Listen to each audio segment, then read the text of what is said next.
Lili, agora para o verão, que dicas é que nos pode dar? Que dicas é que pode dar à mulher portuguesa para ficar mais bonita nestes meses de muito calor? Queridinha, para o verão, que nós esperamos que venha aí em força, finalmente, depois de 6 meses de inverno.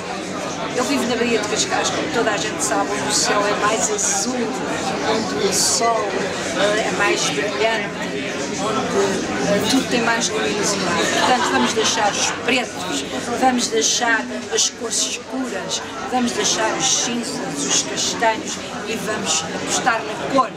E vamos muito para os amarelos, para os verdes ácidos, para os azuis pavões, aliás, para todos os tons de azul, cobalto, oceano, meia-noite, ponha azul que vai estar sempre na moda. E vamos, sobretudo, para o coral print, para muitos florais, muito floral tipo Gucci, que está muito na moda. Se você tiver daqueles lenços que toda a gente tem da Gucci, vintage, use-o, vai estar completamente in. Muito étnico, muito boa, muito trendy, muito fashion, no seu corpo.